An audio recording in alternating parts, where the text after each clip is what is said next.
جیسا کہ بہت سارے لوگوں کی یہ شکایت ہوتی ہے کہ ہم نماز پڑھنے کھڑے ہوئے اور خیالات آنا شروع ہو گئے. نماز پڑھنے کھڑے ہوئے، نیت باندھی اور دماغ ایسی ایسی جگہ جانا شروع کر دیتا ہے جہاں نماز کے علاوہ میں نہیں جاتا ہے، تو خیالات سے بڑے پریشان ہیں اور رکعت بھی بھول جاتے ہیں، نماز میں دل بھی نہیں لگتا ہے. ایسا تب ہوتا ہے، اس کی بڑی وجہ ہے کہ آپ کو نماز پڑھنا تو آتی ہے لیکن آپ کو یہ نہیں پتہ کہ نماز کے اندر جو آپ پڑھ رہے ہو اس کا ترجمہ کیا ہے. اور اس کی دو وجہیں ہیں. ایک تو جو آپ پڑھ رہے ہو نماز کے اندر وہ ٹھیک سے نہیں پڑھ رہے ہو. دوسرا کہ جو آپ پڑھ رہے ہو اس کا ترجمہ آپ کو نہیں پتہ. یہ سب سے بڑی وجہ ہیں دو، جس کی وجہ سے ہمارا نماز پڑھتے ٹائم ہی دماغ ادھر ادھر جانا شروع کر دیتا ہے اور خیالات آنا شروع ہو جاتے ہیں.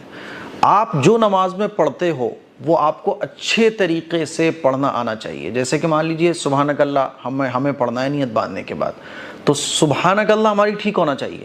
سبحانک اللہم وبحمدک وتبارک اسمک وتعالی جدک ولا الہ غیرک. ایسے اچھے سے آپ کو یاد ہو. نارمل لوگ کیسے پڑھتے ہیں؟ سبحانک اللہم وبحمدک وتبارک اسمک وتعالی جدک. اب بتاؤ کیا مزہ آ رہا ہے؟ تو نماز پڑھنے میں خیالات کبھی نہیں آئیں گے. آپ جو پڑھ رہے ہو وہ اچھے طریقے سے آپ کو پڑھنا آنا چاہیے. دوسرا، آپ جو پڑھ رہے ہو آپ کا دھیان آپ کے پڑھنے پر ہونا چاہیے اور مزہ آ جائے کہ اگر آپ کو جو آپ پڑھ رہے ہو اس کا ترجمہ بھی یاد ہو. مان لیجیے میں پڑھ رہا ہوں الحمدللہ رب العالمین، تو ایک تو میرا مائنڈ جو میں پڑھ رہا ہوں اس طرف ہو، تو جو میں پڑھ رہا ہوں زبان سے میری اب الحمد نکلا، اب للہ نکلا، اب رب العالمین نکلا، اس طرف ہونا چاہیے. دوسرا، اس کا ترجمہ تمام تعریفوں سے اللہ کے لیے ہیں جو تمام جہانوں کا پروردگار ہے. پھر آپ دیکھیے کیسے آپ کا نماز میں کیسے خیالات آئیں گے، کیسے آپ کا دماغ نماز پڑھتے ہوئے ادھر ادھر بھاگے گا. بھاگ ہی نہیں سکتا ہے، خیالات آ ہی نہیں سکتے ہیں. تو یہ بڑی پرابلم یہ ہے کہ ہم جو پڑھتے ہیں وہ ہمیں ٹھیک سے نہیں پڑھنا آتا. اب لوگ تسبیح پڑھتے ہیں سبحان ربی اللہ سبحان ربی اللہ. کیا چیز ہے بھائی یہ؟ سبحان ربی العظیم سبحان ربی العظیم کیا ہے یہ؟ سبحان ربی العظیم.